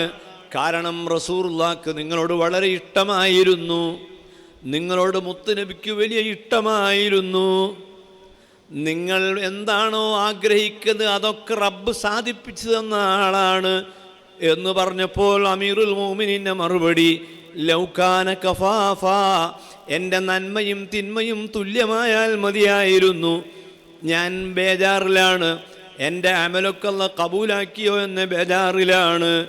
ആ അമീറുൽ മുഅ്മിനീൻ ഉമർ മരണത്തിൻ്റെ സമയത്ത് വസിയ്യത്ത് ചെയ്തു, ഞാൻ മരണപ്പെട്ടാൽ എൻ്റെ ജനാസ ആ മുത്ത് നബിയുടെ ഖബറിൻ്റെ അടുത്ത് കൊണ്ടുപോയി മറവ് ചെയ്യണം. അതാണ് എൻ്റെ ആഗ്രഹം. പക്ഷേ അവിടെ സ്ഥലമില്ലല്ലോ. എന്തു ചെയ്യും? നിങ്ങളൊരു കാര്യം ചെയ്യ്. സക്കറാത്തിൻ്റെ സമയത്താണ് ഈ വസിയ്യത്ത്, മരണത്തിൻ്റെ വേദനയിലാണ് ഈ പറയുന്നത്. സുബ്ഹാനല്ലാഹ്. മകനായ അബ്ദുല്ലാഹിബ്നു ഉമറിനെ വിളിച്ചു. ഇബ്നു ഉമറിനോട് പറയുന്നു, മോനെ, നിൻ്റെ തുണി അല്പം താഴെയാണല്ലോ ഉടുത്തിട്ടുള്ളത്, തുണിയൊന്ന് കയറ്റി ഉടുക്ക്. സുബ്ഹാനല്ലാഹ്. അംറും ബിൽ മഅറൂഫ് നഹിയുൻ അനിൽ മുൻകർ. അത് മരണത്തിൻ്റെ തൊട്ടടുത്ത സമയത്ത് പോലും അത് നിർവഹിച്ച വലിയ മഹാനാണ് ഉമർ ഇബ്നുൽ ഖത്താബ് റളിയല്ലാഹു അൻഹു. അബ്ദുല്ലാ എന്ന് പറയുന്ന മകനോട് ഏൽപ്പിക്കുന്നു, നീ ഉടനെ ആയിഷ ബീവിൻ്റെ അടുത്ത് പോകണം. എന്നിട്ട് പറയണം, എൻ്റെ ബാപ്പ നിങ്ങളുടെ അടുത്തേക്ക് അയച്ചതാണ്, ബാപ്പക്ക് മരണം വളരെ അടുത്തിട്ടുണ്ട്, ആ ജനാസ ആ റൂമിൽ ഒന്ന് മറവ് ചെയ്യട്ടെ. ആയിഷ ബീവിയോട് സമ്മതം ചോദിക്കൂ. അബ്ദുല്ലാഹിബ്നു ഉമർ ആയിഷ ബീവിൻ്റെ അടുത്ത് ചെല്ലുന്നു. എന്നിട്ട് പറയുന്നു, യാ ഉമ്മൽ മുഅ്മിനീൻ, എൻ്റെ ഉപ്പക്കൊരാഗ്രഹമുണ്ട്, ആ ഉപ്പയുടെ ഖബർ മുത്ത് നബിയുടെ ഖബറിൻ്റെ അടുത്ത് ആവണമെന്നൊരാഗ്രഹമുണ്ട്. ഉടനെ ആയിഷ ബീവി എന്ത് ചെയ്യുന്നു? വയൂസിറൂന അലാ അൻഫുസിഹിം വലൗ കാന ലഹും ഖസാസ. മുഅ്മിനീങ്ങളായ ആളുകളുടെ സ്വഭാവം സ്വന്തം ശരീരത്തെക്കാൾ മറ്റുള്ളവരെ തെരഞ്ഞെടുക്കുന്നവരാണ് മുഅ്മിനീങ്ങൾ. ആയിഷ ബീവി സ്വന്തം ശരീരത്തിന് വേണ്ടി കണ്ടുവച്ച ആ ഖബർ ശരീഫിനുള്ള സ്ഥലം അത് അമീറുൽ മുഅ്മിനീൻ ഉമർ ഇബ്നുൽ ഖത്താബിന് നൽകുന്നു. അങ്ങനെ ഉമർ ഇബ്നുൽ ഖത്താബ് റളിയല്ലാഹു അൻഹുവിൻ്റെ ജനാസ ആ റൗളയുടെ കെട്ടിൽ മറവ് ചെയ്യുന്നു. ആയിഷ ബീവിക്ക് അവിടെ സ്ഥലം കിട്ടിയില്ല. ആയിഷ ബീവിയുടെ ഖബർ എവിടെ? ജന്നത്തുൽ ബഖീഇൽ ഉസ്മാൻ ഇബ്നു അഫ്ഫാൻ റളിയല്ലാഹു അൻഹു കിടക്കുന്ന ആ ഭാഗത്താണ് ആയിഷ ബീവിയുടെ ഖബറുള്ളത്. ഞാൻ പറഞ്ഞതിൻ്റെ ചുരുക്കം, മഹാന്മാരായ ആളുകളുടെ ഖബർ സിയാറത്ത് ചെയ്യുമ്പോൾ നമ്മുടെ മനസ്സിലുണ്ടാകേണ്ട ഒരു ചിന്ത, ഞാനും മരിക്കുമല്ലോ, ഞാൻ മരിച്ചാൽ എൻ്റെ സ്ഥിതി എന്തായിരിക്കും? ബഹുമാനപ്പെട്ട ഉള്ളാളത്ത് വിശ്രമിക്കുന്ന ഷരീഫുൽ മദനി തങ്ങൾ, മടവൂരിൽ വിശ്രമിക്കുന്ന ഷെയ്ഖ് ബഹുമാനപ്പെട്ട മടവൂർ അബൂബക്കർ മുഹമ്മദ് അബൂബക്കർ മുസ്ലിയാർ, ആ വലിയ മഹാനവറുകൾ ഭാഗ്യമുള്ള ആളാണ്. എത്ര ആളുകളാണ് സിയാറത്ത് ചെയ്യുന്നത്? ആ സിയാറത്ത് ചെയ്യുന്ന ആളുകളൊക്കെ വന്നു പ്രാർത്ഥിക്കുകയാണ്, അല്ലാഹുമ്മ റഫഇ ദർജതഹു, പടച്ചവനെ അവരെ ദർജ നീ ഉയർത്തിക്കൊടുക്കണേ എന്ന് ദുആർക്കുന്നു. മദനി തങ്ങളുടെ ഖബറിൻ്റെ അടുത്ത് വന്ന് മുഅ്മിനീങ്ങൾ ദുആർക്കുന്നു, അദ്ദേഹത്തിന് പദവി നീ ഉയർത്തിക്കൊടുക്കണേ. അങ്ങനെ അവരെ പദവി ഇങ്ങനെ ഉയരുകയാണ്. അവർ അല്ലാഹുവിൻ്റെ അടുക്കൽ കൂടുതൽ മുഖറബായി മാറുകയാണ്. എന്നാൽ സാധുവായ ഞാൻ മരണപ്പെട്ടാൽ ആരുണ്ട് എൻ്റെ സിയാറത്ത് ചെയ്യാൻ വരാൻ? എന്നെ ആര് സിയാറത്ത് ചെയ്യാൻ വരും? എൻ്റെ മക്കളെന്നെ സിയാറത്ത് ചെയ്യാൻ വരുമോ? എൻ്റെ കുടുംബം എന്നെ ഓർക്കുമോ? എന്നെ ആര് സിയാറത്ത് ചെയ്യാനാണ്? അതുകൊണ്ട് അല്ലാഹുവേ, ഞാനിവിടെ വന്നത്, ഈ ഖബറിൻ്റെ അടുക്കൽ ഞാൻ വന്നത്, നീ എനിക്ക് പൊരുത്തം തരണം. എന്നിട്ട് ഈ മഹാനായ ഈ വലിയ മനുഷ്യനോടുള്ള സ്നേഹത്തിൻ്റെ കാരണം കൊണ്ട് നീ എനിക്ക് വലിയ വിജയം തരണം അല്ലാഹ്. ഇതുപോലൊരു മരണം ഈ മഹാന്മാരൊക്കെ മരിച്ചിട്ടുണ്ടെങ്കിൽ ഞാനും മരിക്കും എന്നൊരു ചിന്ത കൽബിൽ വരണം. രണ്ടാമത്, ഈ ഖബറിൽ കഴിയുന്ന ആളുകൾ, ഈ ഔലിയാക്കൾ വലിയ ഭാഗ്യമുള്ളവരാണ്. അതുപോലത്തെ ഭാഗ്യമൊന്നും ഇല്ലാത്ത ഈ പാവപ്പെട്ടവന് ഈ ഖബറിൽ കഴിയുന്നവരുടെ ഏതെങ്കിലും ഒരു സിഫത്ത് എനിക്ക് നീ തരുമോ? ഇവരെന്തെല്ലാം ഗുണം ചെയ്ത ആളുകളാണ്, അവരുടെ ആ ഗുണത്തിൻ്റെ ഫലമായിട്ടാണ് അവരെ സിയാറത്ത് ചെയ്യാൻ ആളുകൾ ഇങ്ങനെ കടന്നു വന്നുകൊണ്ടിരിക്കുന്നത്. താജുൽ ഉലമ എട്ടിക്കുളത്ത് വിശ്രമിക്കുന്നു. അവരെ പ്രിയപ്പെട്ട മകൻ ഖുറാ തങ്ങൾ, അവരും അതാ ഖബറിൽ വിശ്രമിക്കുന്നു. അവർക്കെല്ലാം കിട്ടിയ വലിയ ഭാഗ്യം. ധാരാളം ആളുകൾ അവരെ സിയാറത്ത് ചെയ്യുന്നു. ആ സിയാറത്തിലൂടെ അവരുടെ പദവികൾ ഉയരുന്നു. ഈ ഭാഗ്യമൊന്നും എനിക്ക് കിട്ടാനില്ലല്ലോ റബ്ബേ എന്ന ചിന്ത നമ്മളെ മനസ്സിലുണ്ടാകുമ്പോൾ നമ്മൾ ആ ഖബറിൻ്റെ അടുത്ത് എന്ന് കരയുന്നു. മൂന്നാമതായി, അല്ലാഹുവേ, നിന്റെ പരിശുദ്ധ ഖുർആനിൽ നീ ഏറ്റവും നല്ല കൂട്ടുകാരായി എണ്ണിയത് ആരെയാണോ അവരാണ് യഥാർത്ഥത്തിൽ എൻ്റെ കൂട്ടുകാരായി വരേണ്ടത്. കഴിഞ്ഞ കൊല്ലം ഞാൻ ഹജ്ജിന് പോയിട്ടുണ്ടായിരുന്നു. ആ സമയത്ത് നല്ലൊരു കൂട്ടുകാരൻ എനിക്ക് ഹജ്ജ് വേളയിൽ കിട്ടി. ഞാൻ കഴിഞ്ഞ കൊല്ലം ഉംറയ്ക്ക് പോയിരുന്നു.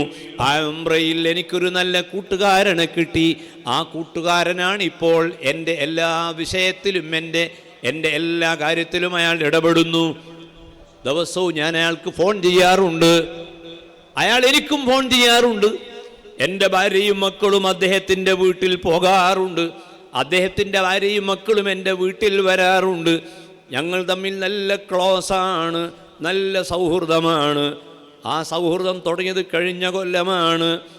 എന്നാൽ ആ നല്ല ആളാണെന്ന് കരുതുന്ന കൂട്ടുകാരൻ ഒരു വ്യാജത്തരീക്കത്തിൽ മെമ്പറായാൽ മെല്ലെ മെല്ലെ ആ മനുഷ്യനോടുള്ള സ്നേഹം കൊണ്ട് നമ്മളും ആ വൃത്തികേടിൽ ചെന്നു ചാടാൻ സാധ്യതയില്ലേ? നമ്മൾ ആ കൂട്ടുകാരൻ അയാൾ ലഹരി ഉപയോഗിക്കുന്ന ആളാണെങ്കിൽ അറിയാതെ അവൻ്റെ ആ വൃത്തികേട് നമ്മിലേക്കും പകരുകയില്ലേ? അതുകൊണ്ട് അബ്ദുല്ലാഹി ഇബ്നു മസ്ഊദ് പറയുന്നു, ഇത്തബിഉൽ അംവാത്ത്, നിങ്ങൾ മരിച്ചവരെ പിന്തുടരുവീൻ, മരിച്ചവരെ പിന്തുടരണം. ഫഇന്നൽ ഹയ്യ ലാ യുഅ്മൻ, ജീവിച്ചിരിക്കുന്ന ആളുകളെപ്പറ്റി നമുക്ക് ഉറപ്പിക്കാൻ പറ്റൂല. അദ്ദേഹം ചിലപ്പോൾ പെട്ടെന്ന് ട്രാക്ക് മാറും. ട്രാക്ക് മാറിയാൽ അയാളെ സ്നേഹിച്ച നമ്മൾ കുടുങ്ങും. അതുകൊണ്ട് മഹാന്മാരായ മരണപ്പെട്ടുപോയ മഹാന്മാരുടെ വഴി നീ പിന്തുടർന്നോളൂ. അവർ നിന്നെ ചതിക്കുകയില്ല. അവര് നിന്നെ ഒരിക്കലും ചതിക്കൂല. നിന്നെ ചതിക്കാൻ സാധ്യതയുള്ളത് ജീവിച്ചിരിക്കുന്ന ആളുകളെ മാത്രം നീ കൂട്ടുപിടിച്ചാൽ നീ ചിലപ്പോൾ അപകടത്തിൽപ്പെടും. മരണപ്പെട്ട മഹാന്മാരെ നീ കൂട്ടുപിടിച്ചാൽ നീ തെറ്റിപ്പോകൂല. ഫഇന്നൽ ഹയ്യ ലാ യുഅ്മൻ. അബ്ദുല്ലാഹി ഇബ്നു മസ്ഊദ് പറയുന്നു, ഉലൈക അസ്ഹാബു മുഹമ്മദിൻ. അതാരാണ്? മുഹമ്മദ് നബിയുടെ സഹാബിമാരാണ്. അവരെ നീ മുറുകെ പിടിച്ചോളൂ, അവരുടെ വഴി നീ സ്വീകരിച്ചോളൂ.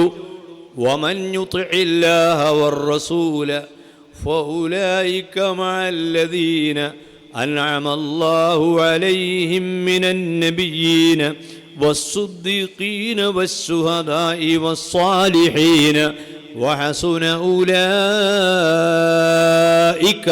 റഫീഖാ. ഏറ്റവും നല്ല കൂട്ടുകാർ 4 ആളുകളാണ്. 4 ആളുകളെ കൂട്ടുകാരായി മുറുകെ പിടിച്ചോളൂ. ഒരിക്കലും നീ അപകടപ്പെടൂല. നിന്നെ അവർ രക്ഷപ്പെടുത്തും.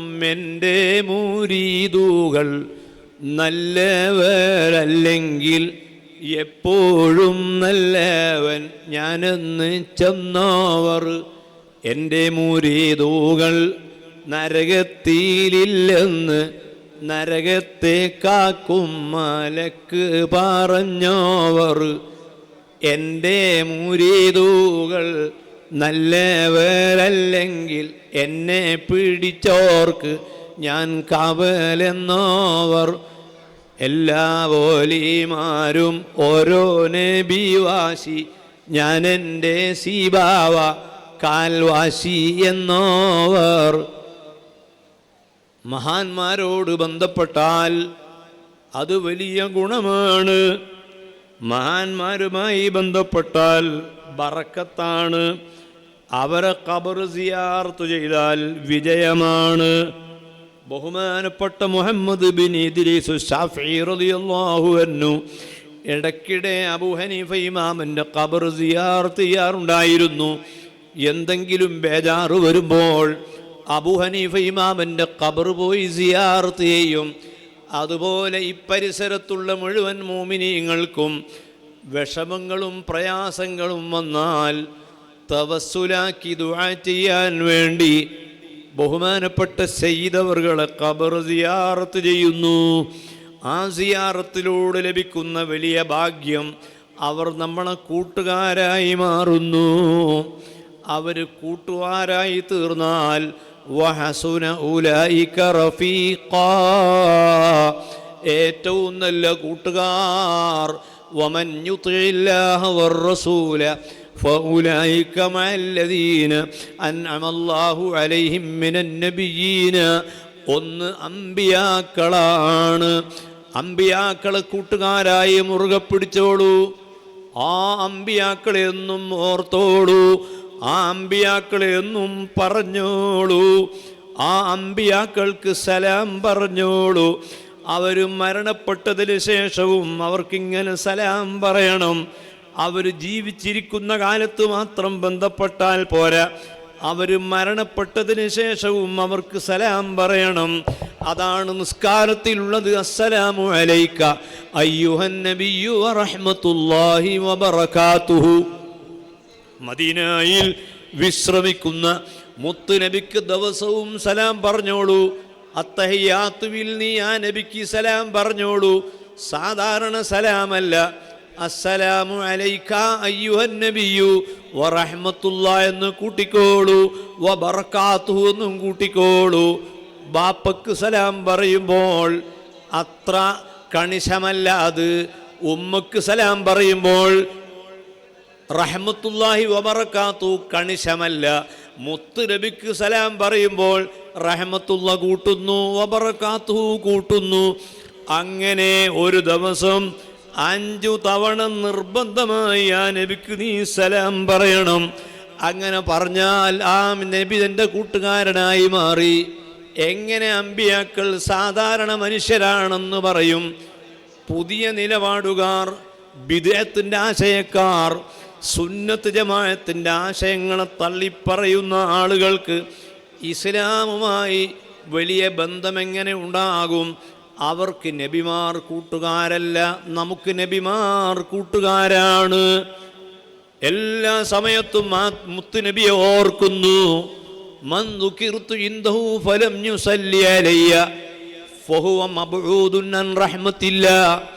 അല്ലാഹുവിൻ്റെ ഹബീബിൻ്റെ പേര് പറയുമ്പോൾ സ്വലാത്തു ചൊല്ലാത്തവൻ, ആ മുത്തുനബി സ്വല്ലല്ലാഹു അലൈഹി വസല്ലമയുടെ പേരിൽ സ്വലാത്തു ചൊല്ലാത്തവൻ റഹ്മത്തിൽ നിന്ന് ദൂരെയാണ്. അപ്പോൾ നമ്മുടെ കൂട്ടുകാരൻ മുത്തുനബിയാകണം. ആ നേതാവിൻ്റെ പേരാണ് മക്കൾക്ക് ഇടുന്നത്. മുഹമ്മദ് ബിൻ ഇദ്രീസ് ശാഫിഈ റളിയല്ലാഹു അൻഹുവിൻ്റെ പേര് മുഹമ്മദ് എന്നാണ്. അദ്ദേഹത്തിനൊരു മകനുണ്ടായപ്പോൾ ആ മകന് ഷാഫി ഇമാം പേരിട്ടു, മുഹമ്മദ് എന്ന് പേരിട്ടു. ഫഇന്ന ലീ ദിമ്മതൻ മിൻഹു ബിതസ്മിയതി മുഹമ്മദൻ വഹുവ ഔഫൽ ഖൽഖി ബിദ്ദിമമി. മുഹമ്മദുൽ ബൂസൂരി റഹ്മത്തുള്ളാഹി അലൈഹി ഈജിപ്തിലെ മധ്യധരണിയായുടെ തീരത്ത് അലക്സാണ്ട്രിയ പട്ടണത്തിലാണ് അവരുടെ ഖബറുള്ളത്. ആ ഖബറിൻ്റെ ഉള്ളിലതാ ഖസീദത്തുൽ ബുർദ മുഴുവനും ആ മഖാമിൻ്റെ ഉള്ളിൽ ആലേഖനം ചെയ്യപ്പെട്ടിരിക്കുന്നു. ആ ബെയ്ത്തുകളിൽ ഒരു വരി കാണാം. യാ റസൂലല്ലാഹ് എന്ന് മുത്തുനബിയെ വിളിച്ചുകൊണ്ട് ബൂസിരി ഇമാം പറയുന്നു, ഫഇന്ന ലീ ദിമ്മതൻ മിന്നു ബിതസ്മിയതി മുഹമ്മദാ. അല്ലാഹുവിൻ്റെ ഹബീബേ, എനിക്ക് നിങ്ങളോടും നിങ്ങൾക്ക് എന്നോടും ഒരു ബന്ധമുണ്ട്. ആ ബന്ധത്തിൽ ഞാൻ അഭിമാനിക്കുന്നു. എന്താണ് ആ ബന്ധം? എൻ്റെ ഉമ്മയും ബാപ്പയും എനിക്ക് പേരിട്ട് നിങ്ങളെ പേരാണ്. അതുകൊണ്ട് ആ പേര് എനിക്ക് ഉള്ളത് കൊണ്ട് നിങ്ങളും ഞാനും ഒരു വലിയ ബന്ധമുണ്ട് എന്ന് പറഞ്ഞ് ആ മുത്ത് നബിയോട് അതാ മുഹമ്മദുൽ ബൂസൂരി ബന്ധപ്പെടുകയാണ്. അപ്പോൾ നമ്മൾ ഏറ്റവും നല്ല കൂട്ടുകാർ അമ്പിയാക്കളാണ്. വസ്സുദ്ദീഖീൻ. പിന്നെ ആരാണ്? ഔലിയാക്കളാണ്. ഔലിയാക്കളും നമ്മളെ ബന്ധപ്പെട്ടവരാണ്. ഔലിയാക്കളോട് നമ്മൾ ബന്ധപ്പെടാനുള്ള കാരണം ഔലിയാക്കൾക്ക് ഭയമില്ല, ഔലിയാക്കൾക്ക് ദുഃഖമില്ല, ഔലിയാക്കൾ നിർഭയരാണ്. ഔലിയാക്കളല്ലാത്തവരോ ഭൂമിയിൽ ഭയവിഹ്വലരാണ്. ഈ പ്രസംഗിക്കുന്ന എനിക്ക് പലതിനെയും പേടിയുണ്ട്. ഈ പ്രസംഗം കേൾക്കുന്ന നിങ്ങൾക്ക്, ഈ സദസ്സിൽ പങ്കെടുത്ത സഹോദരിമാർക്ക് പല വിഷയത്തിലും ഭയമുണ്ട്. എന്നാൽ ദുനിയാവിൻ്റെ ഒരു ഭയവും ഇല്ലാത്തവരാണ് ഔലിയാക്കൾ. ദുനിയാവിൻ്റെ ഒരു ഭയവും അവർക്കില്ല. അല്ലാഹു ഹാദിരി, അല്ലാഹു നാദിരി, അല്ലാഹു ഷാഹിദി, അല്ലാഹു മഈ. അല്ലാഹു എൻ്റെ കൂടെയുണ്ട്, അവൻ എന്നെ കാണുന്നുണ്ട്, അവൻ എന്നെ അറിയുന്നുണ്ട്, അവൻ എന്നെ നോക്കുന്നുണ്ട്, അവൻ എന്നെ രക്ഷിക്കുന്നുണ്ട്. പിന്നെ എനിക്കെന്ത് ദുഃഖമാണ്. സുന്നത്തായ ഹജ്ജിന് പുറപ്പെടുന്നു ഒരു സഹോദരൻ. ബഹുമാനപ്പെട്ട ഇമാം ഗസാലി തങ്ങൾ പറയുന്നു, ഒരാൾ സുന്നത്തായ ഹജ്ജിന് പുറപ്പെടുകയാണ്. ആ ഹജ്ജിന് പോകുന്ന സമയത്ത് യാത്രാമധ്യേ അദ്ദേഹം ഒരു കിണറ്റിൽ വീഴുന്നു. ആ കിണറ്റിൻ്റെ അടിയിൽ അയാൾ കിടക്കുന്നു. കിണറിൻ്റെ മുകളിലേക്ക് പിടിച്ചു കയറാൻ കഴിയുന്നില്ല. കിണറ്റിൻ്റെ അടിയിൽ അയാൾ നിൽക്കുന്നു. മുകളിലേക്ക് എത്താനൊരു മാർഗവുമില്ല. ആ സമയത്ത് ആ മഹാൻ ആരാണ് സഹോദരന്മാരെ? ഒരു നിസ്കാരവും ഖളാഇല്ലാത്ത, ഒരു ഹറാമ് ചെയ്തിട്ടില്ലാത്ത, ഒരു നോമ്പ് നഷ്ടപ്പെട്ടിട്ടില്ലാത്ത, ഒരു ഗീബത്ത് പറയാത്ത, ഒരു നമീമത്തും പറയാത്ത, ഒരു കളവും പറയാത്ത, ഒരു ഫസാദും ഉണ്ടാക്കാത്ത ഒരു നല്ല മനുഷ്യൻ സുന്നത്തായ ഹജ്ജിന് പോകുന്ന സമയത്ത് ഒരു കിണറിൽ വീഴുന്നു, ഒരു കുഴിയിൽ വീഴുന്നു. ആ കുഴിയിൽ കിടക്കുന്ന സമയം അദ്ദേഹം ചിന്തിച്ചു, ഞാൻ ഈ കിണറിൻ്റെ അടിയിൽ വെച്ച് ഉറക്കെ ഒന്ന് വിളിക്കട്ടെ, ജനങ്ങളെ ഓടി വരുവീൻ എന്ന് ഞാനൊന്ന് വിളിച്ചു പറയട്ടെ. പറഞ്ഞാൽ ആളുകൾ ആരെങ്കിലും ഓടി വന്ന് എന്നെ രക്ഷപ്പെടുത്തുമായിരിക്കും. പക്ഷേ അദ്ദേഹം തീരുമാനിച്ചു, ഇല്ല, ഒരാളെയും ഞാൻ ഇവിടെ വെച്ച് വിളിക്കുകയില്ല, ഒരാളെയും ഞാൻ ഇവിടെ വെച്ച് വിളിക്കുകയില്ല. കാരണം എൻ്റെ എല്ലാം അറിയുന്ന റബ്ബാണ്. ആ റബ്ബിനോട് ഞാൻ വഞ്ചന കാണിച്ചിട്ടില്ല. അതുകൊണ്ട് ആ റബ്ബ് എന്നെ ഒരിക്കലും അപായപ്പെടുത്തുകയില്ല. ആ റബ്ബ് എൻ്റെ കൂടെയുണ്ട്. അദ്ദേഹം ആരോടും സഹായം ചോദിച്ചില്ല. മണിക്കൂറുകൾ കഴിഞ്ഞു. ആ കിണറ്റിൻ്റെ അടിയിൽ നിന്ന് ആ മനുഷ്യനിങ്ങനെ ആലോചിക്കുകയാണ്, മുകളിലേക്ക് എത്താൻ എന്താണ് വഴി? ഒരു വഴിയും കാണുന്നില്ല.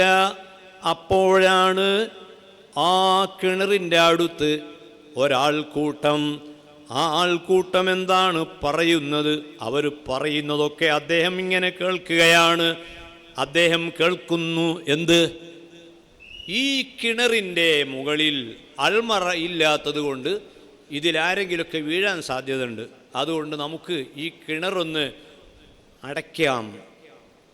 അങ്ങനെ കുറേ ആളുകൾ പലക കൊണ്ടുവന്ന് ആ കിണർ അടക്കാൻ തുടങ്ങി. ആരും വീഴാതിരിക്കാൻ. ഒരാൾ വീണതുണ്ട്, അതവർ കണ്ടിട്ടില്ല.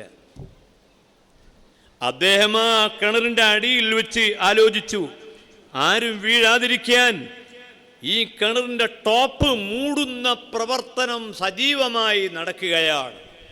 ഞാൻ അവരോടൊന്ന് പറഞ്ഞാലോ, എന്നെ ഒന്ന് രക്ഷിക്കൂ എന്ന് ഞാനൊന്ന് പറഞ്ഞാലോ? ആ മനുഷ്യൻ ആലോചിക്കുന്നു, പക്ഷേ പറഞ്ഞില്ല. കാരണം ഏറ്റവും വലിയ റബ്ബ്, ആ റബ്ബ് എന്നെ കാണുന്നുണ്ട്.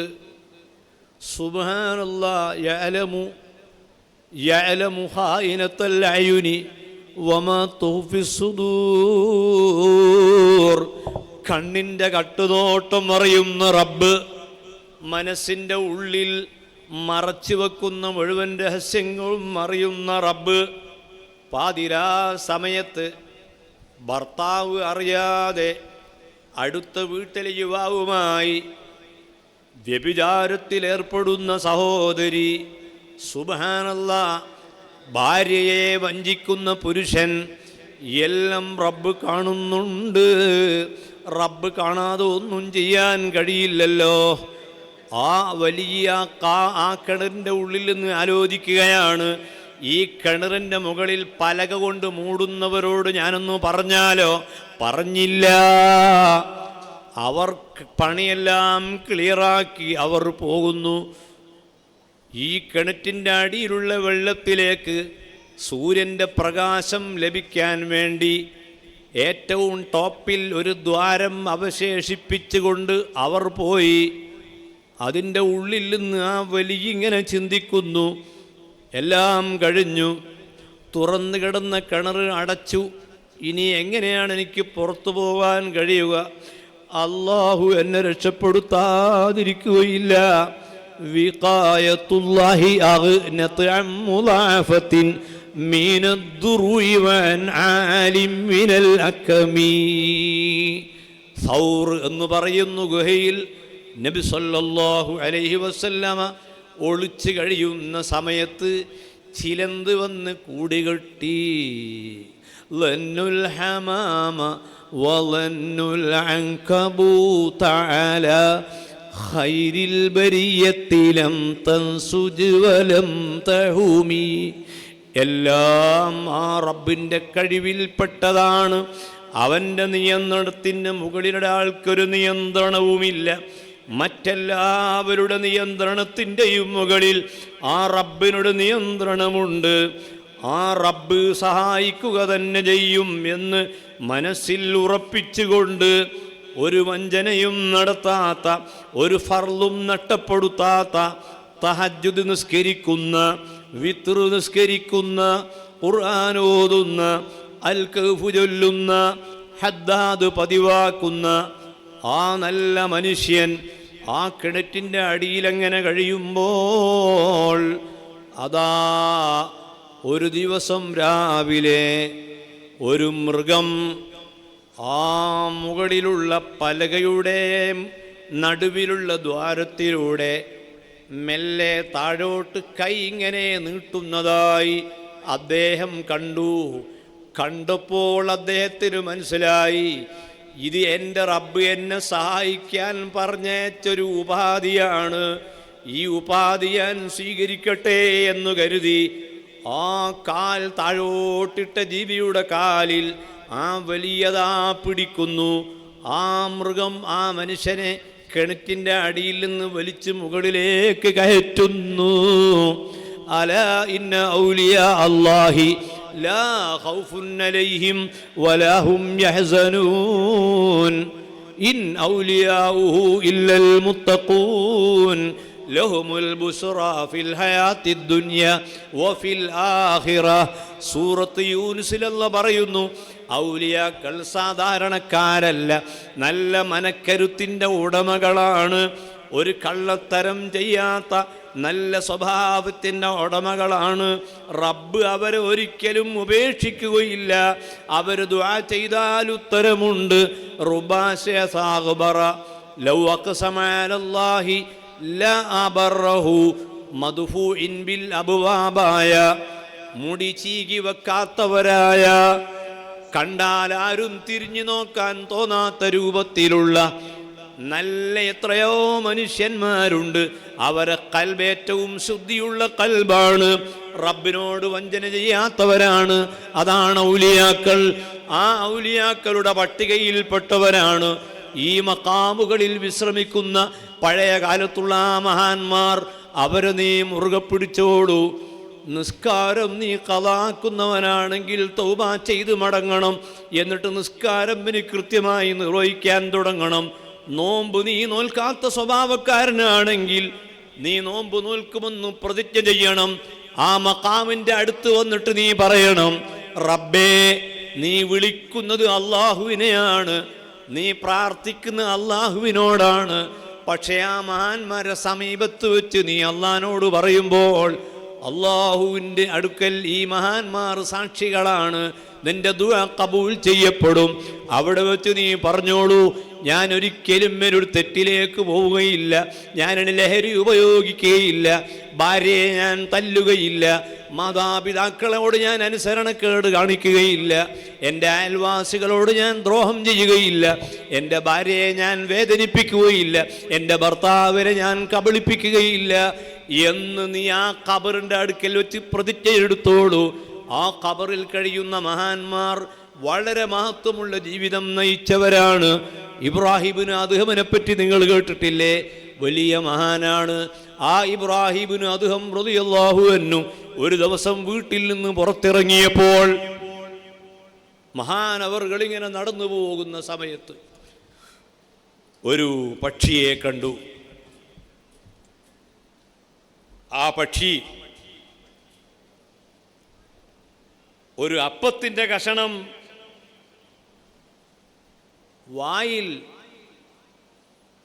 വെച്ചുകൊണ്ട് പക്ഷി പറക്കുകയാണ്.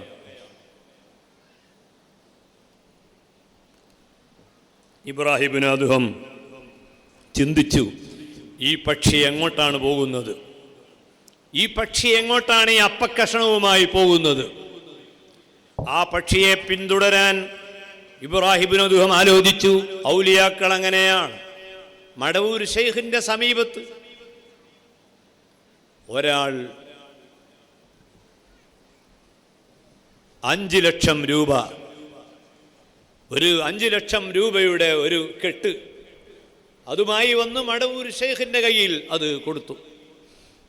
ശൈഖ് അവർകൾ ആ നോട്ടിൻ്റെ കെട്ട് എണ്ണി നോക്കുന്നില്ല.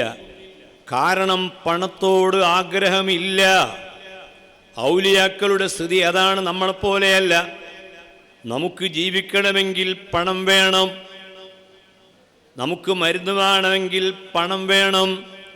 ഔലിയാക്കളായ മഹാന്മാർ അവർ വലിയ ഹിമ്മത്തുള്ള ആളുകളാണ്. ആ വലിയ മഹാന്മാരായതുകൊണ്ട് പണത്തോട് താല്പര്യമില്ല. ആ നോട്ടിൻ്റെ കെട്ട് കിടക്കുന്ന കിടക്കയുടെ ഉള്ളിലേക്ക് എടുത്തു വെച്ചു. പിന്നെ ഒരാൾ വരുന്നു. മടവൂർ ശൈഖിനോട് പറഞ്ഞു, എനിക്ക് വീടില്ല, പൈസയുമില്ല. ആ ബെഡിൻ്റെ അടിയിലുള്ള ആ വലിയ കെട്ടെടുത്ത് ആ മനുഷ്യന് കൊടുത്തു. ഈ കേസ് കൊണ്ട് നീ വീടുണ്ടാക്കിക്കോളൂ. ആ മനുഷ്യൻ പറയുന്നു, അല്ലാഹു തആലാന്റെ വലിയൊരു ഖുദ്റത്ത് ഔലിയാക്കളിൽ നിന്ന് എനിക്ക് ലഭിക്കുകയാണ്. ഒരു വീടുണ്ടാക്കാൻ 5 പൈസ പോലും ഇല്ലാത്ത സമയത്ത് ഞാൻ ആ സങ്കടം പോയി പറഞ്ഞപ്പോൾ ഒരു വലിയ നോട്ടിൻ്റെ കെട്ട് എനിക്ക് എടുത്തു തരികയാണ്. അങ്ങനെ എത്ര ആളുകളെയാണ് ഔലിയാക്കൾ രക്ഷപ്പെടുത്തിയത്, എത്ര ആളുകളെയാണ് അവർ സഹായിച്ചത്. ഇബ്രാഹിമിന് അദ്ഹം അതാ ഒരു കാക്ക ഒരു പക്ഷിയെ കാണുന്നു. ആ പക്ഷി ഒരു അപ്പത്തിൻ്റെ കഷണം കൊത്തിയെടുത്തിങ്ങനെ പറക്കുമ്പോൾ ഇബ്രാഹിമിന് അദ്ഹം ആലോചിച്ചു, ഈ പക്ഷി എങ്ങോട്ടാണ് പോകുന്നത്? ആ പക്ഷിയെ അദ്ദേഹം പിന്തുടർന്നു. കുറേ മൈലുകൾ സഞ്ചരിച്ചപ്പോൾ ആ പക്ഷി ഒരു കാട്ടിലേക്കാണ് പോകുന്നത്. ഒരു മരത്തിൽ ബന്ധനസ്ഥനായ ഒരു സഹോദരൻ അയാളെ കയ്യും കാലും പിടിച്ച് ആരോരും വൃക്ഷത്തിൽ കെട്ടിയിട്ടിരിക്കുന്നു. ആ മനുഷ്യന് കൈ അനക്കാൻ കഴിയുന്നില്ല, കാലനക്കാൻ കഴിയുന്നില്ല. വിശന്നിട്ട് യാതൊരു മാർഗവുമില്ലാതെ നിൽക്കുമ്പോൾ ഈ പക്ഷി ആ മനുഷ്യൻ്റെ വായിൽ ആ അപ്പം കൊണ്ടുപോയി കൊടുക്കുകയാണ്. ഇബ്രാഹിമിന് അദ്ഹം ആലോചിക്കുകയാണ്, റബ്ബ് വല്ലാത്ത റബ്ബ് തന്നെ. ബന്ധനസ്ഥനായ മനുഷ്യന് അള്ളാഹു റിസ്ക് നൽകുന്ന രൂപം അയാളെ കൈകൊണ്ടോ കാലുകൊണ്ടോ ഒന്നും ചെയ്യാൻ കഴിയാത്ത സമയത്തും ആ മനുഷ്യൻ്റെ വായിലേക്ക് റിസ്ക് എത്തുന്നു ഒരു പക്ഷിയിലൂടെ. ആ സമയത്ത് ഇബ്രാഹിമിന് അദ്ഹം ആലോചിച്ചു, ഞാനും ഇതുപോലെ ഈ ബന്ധനസ്ഥനായ ആളെപ്പോലെ ആകുമ്പോൾ എനിക്ക് ഏതെങ്കിലും പക്ഷികൾ റിസ്ക് തരും എന്ന് മഹാൻ്റെ മനസ്സിൽ ചിന്ത വന്നപ്പോൾ അള്ളാഹു പറയുന്നു, ഇബ്രാഹിമിന് അദ്ഹം എന്നവരെ ആ ബന്ധനസ്ഥനെ പോലെ ആകാനല്ല നിങ്ങൾ ആഗ്രഹിക്കേണ്ടത്, നിങ്ങൾ ആ പക്ഷിയെ പോലെ ആകാൻ ആഗ്രഹിക്കണം. എവിടെയെങ്കിലും ബന്ധനസ്ഥരായി, ഭക്ഷണം കിട്ടാത്തവരായി, വെള്ളം കുടിക്കാൻ കിട്ടാത്തവരായി ആരെങ്കിലും കഷ്ടപ്പെടുന്നുവെങ്കിൽ ഈ കാക്കയെ പോലെ, ഈ പക്ഷിയെ പോലെ അത്തരക്കാരുടെ വായിൽ ഭക്ഷണം എത്തിച്ചു കൊടുക്കുന്ന ആളായി മാറാൻ നിങ്ങൾ കൽബിൽ ചിന്ത ഉണ്ടാവണം. അങ്ങനെയാണ് ഔലിയാക്കൾ അള്ളാഹു തർബിയത്ത് ചെയ്യുന്നത്. ഔലിയാക്കളുടെ തർബിയത്ത് അങ്ങനെയാണ്. അവർക്ക് ലഭിക്കുന്ന സ്ഥാനം വലിയ സ്ഥാനമാണ്. ഖാജ അജ്മീറിൽ കഴിയുന്ന ബഹുമാനപ്പെട്ട മുഈനുദ്ദീനിൽ ചിശ്തി റളിയല്ലാഹു അൻഹുവിൻ്റെ ചരിത്രം യുവാക്കളെ, യുവതികളെ നിങ്ങൾ പഠിച്ചിട്ടുണ്ട്. ഇന്ത്യ രാജ്യത്തിൻ്റെ സുൽത്താനായി ജീവിച്ച മഹാനാണ് അജ്മീറിലുള്ള ഖാജ തങ്ങൾ. ഈ ഇന്ത്യ രാജ്യത്ത് ഇസ്ലാം മതം പ്രചരിക്കുവാൻ സബബായ വലിയ മഹാനവറുകളാണ്.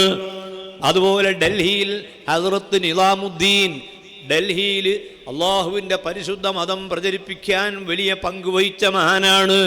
ഈ കർണാടകയിൽ അള്ളാഹുവിൻ്റെ ദീന് പ്രചരിപ്പിക്കാൻ വലിയ പങ്കുവഹിച്ച മഹാനാണ് ഈ മഖാമിൽ വിശ്രമിക്കുന്നത്.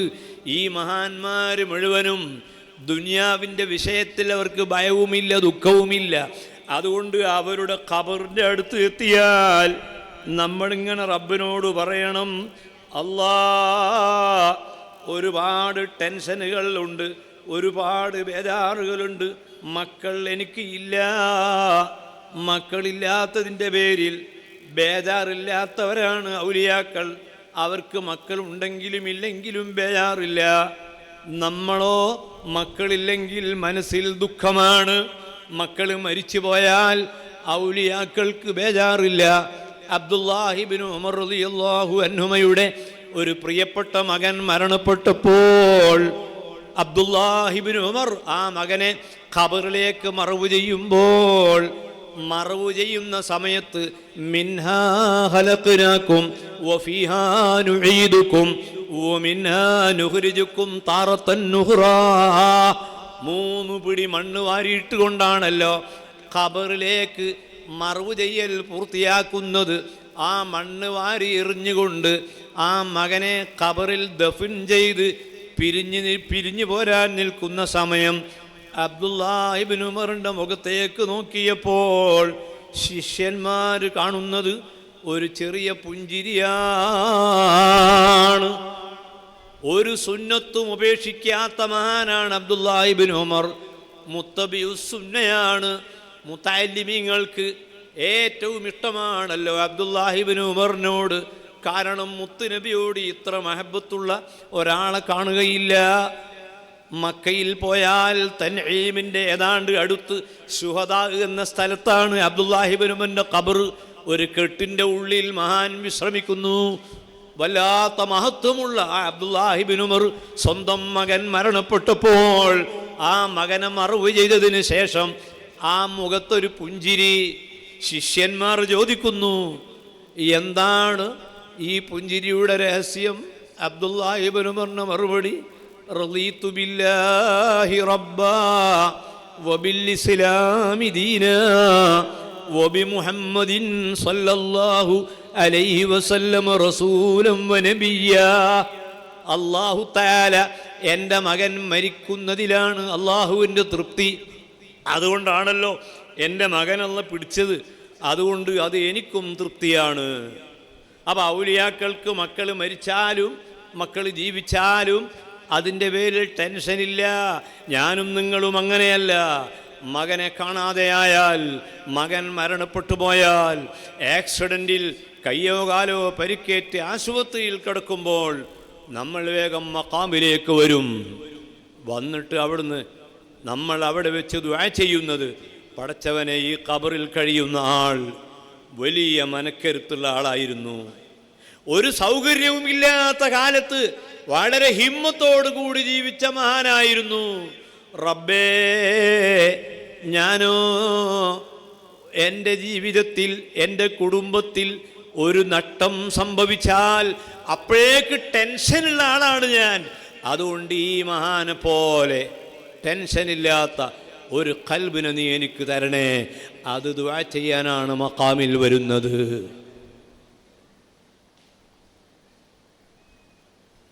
അപ്പോൾ അമ്പിയാക്കളോടുകൂടെ ചേരുക, രണ്ടാമത് ഔലിയാക്കളോടുകൂടെ ചേരുക, മൂന്നാമത് എവിടെയാണോ ബദരീങ്ങൾ ആ ബദരീങ്ങളെ പ്രിയം വെക്കുക.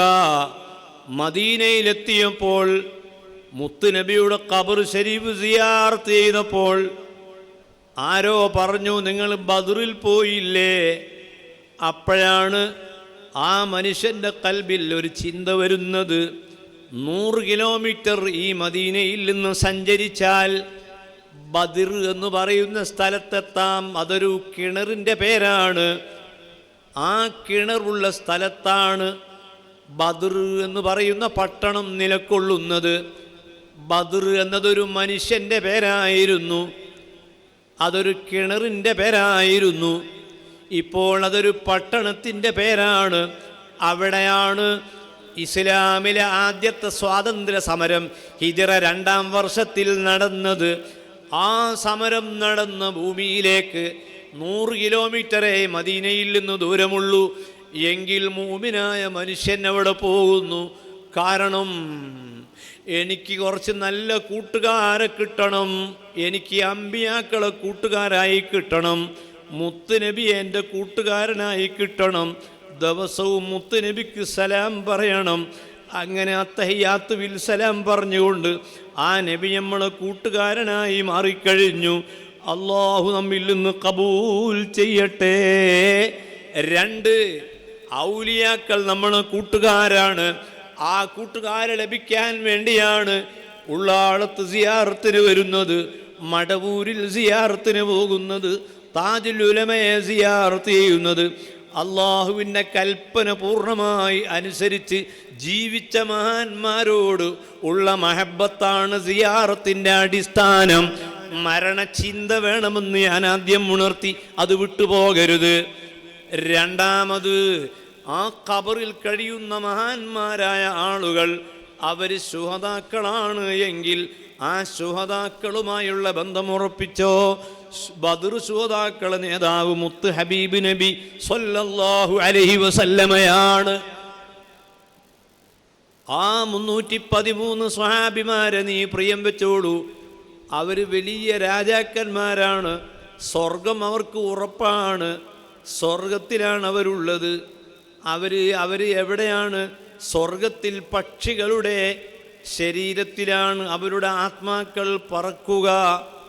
വജഅഫറുനില്ലദി യുളിഹി വയുംസി യതീറു മഅൽ മലായികത്തി ബിൻ ഉമ്മി. ജഅഫർ ഇബ്നു അബീ ത്വാലിബ് റളിയല്ലാഹു അൻഹു മരണപ്പെട്ടപ്പോൾ ആരാണ് ജഅഫർ ഇബ്നു അബീ ത്വാലിബ്?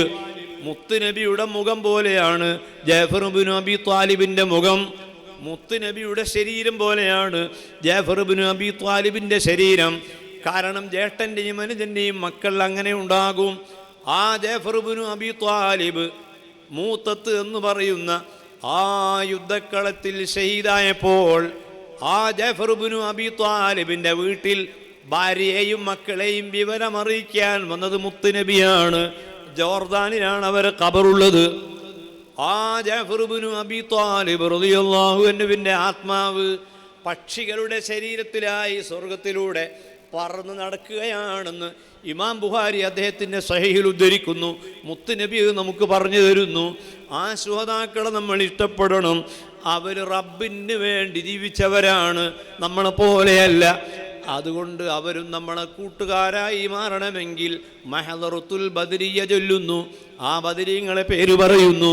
വദ്കുർ ഇബാദനാ ഇബ്രാഹീമ വഇസ്മാഈല വഇസ്ഹാഖ ഉലിൽ ഐദി വൽ അബ്സാർ ഇന്ന അഖ്ലസ്നാഹും ബിഖാലിസത്തിൻ ദിക്റദ്ദാർ.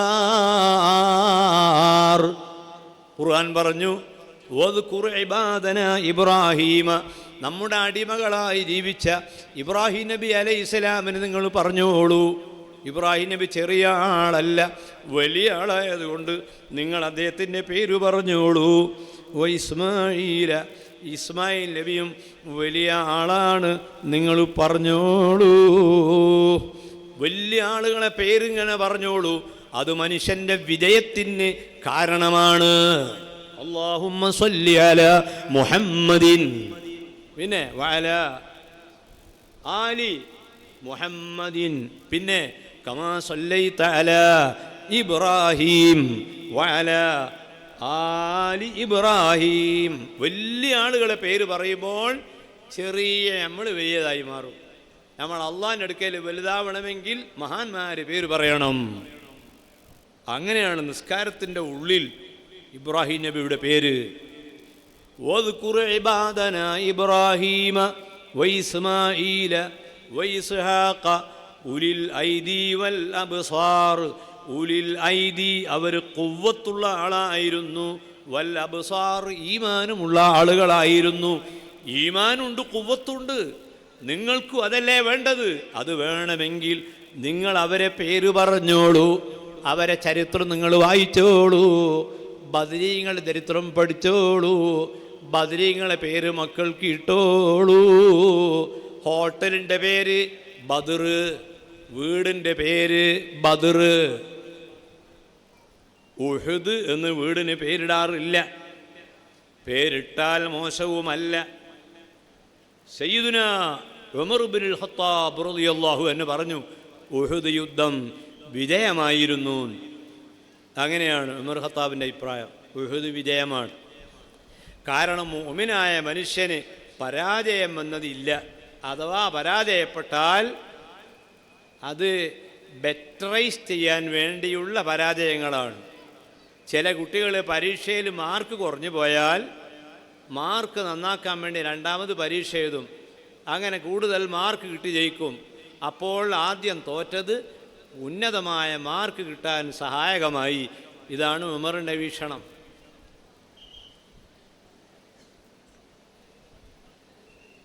ഉലിൽ ഐദി വൽ അബ്സാർ. അപ്പൊ ശുഹദാക്കളുടെ പേരും പറയണം. കാലിന് വല്ലാത്ത വേദന വന്നു, കാലിന് വല്ലാത്ത വേദന വന്നു. അബ്ദുല്ലാഹി ഇബ്നു ഉമറിന്റെ കാലിന് വേദന വന്നു. ഉടനെ മഹാനവറുകൾ യാ മുഹമ്മദ് എന്ന് വിളിച്ചു. ഇമാം ബുഖാരി അദബുൽ മുഫ്രദിൽ രേഖപ്പെടുത്തി. ഇമാം ബുഖാരി റളിയല്ലാഹു അൻഹുവിൻ്റെ മാസ്റ്റർ പീസായ കിതാബാണ് സഹീഹുൽ ബുഖാരി. അതേ ഇമാമുൽ ബുഖാരിക്ക് വേറൊരു കിതാബുണ്ട്, അൽ അദബുൽ മുഫ്രദു. ആ അൽ അദബുൽ മുഫ്രദ് എന്ന കിതാബ് ഏതാണ്? ആദാബുകളാണ് ആ കിതാബിലെ ചർച്ച മുഴുവനും. മനോഹരമായൊരു കിതാബ്, മുതഅല്ലിമീങ്ങൾ ഓതി നോക്കേണ്ട കിതാബാണ്. സഹീഹുൽ ബുഖാരിയിൽ കിതാബുൽ അദബ് എന്നൊരു ബാബ് കാണാം. ആ ബാബിൽ പറഞ്ഞ ഹദീസുകളും അതിൽ കുറേ ഹദീസുകൾ വേറെ കൂട്ടിയതും അത് രണ്ടും കൂടി സ്വന്തം ഒരു കിതാബാക്കി. അതാണ് അൽ അദബു അൽ മുഫ്രദു എന്ന് പേര് വരാനുള്ള കാരണം. ആ അദബുൽ മുഫ്രദിൽ പറയുന്നു, കാലിന് വേദനയായ അബ്ദുല്ലാഹി ഇബ്നു ഉമർ ആ വേദന മാറാൻ വേണ്ടി യാ മുഹമ്മദ് എന്ന് വിളിച്ചു. കാലിൻ്റെ രോഗം സുഖപ്പെട്ടു. അല്ലാഹു തആലക്ക് ഏറ്റവും ഇഷ്ടമുള്ള ആളുകളുടെ പേര് പറഞ്ഞാൽ അത് അല്ലാഹുവിന് ഇഷ്ടമാണ്.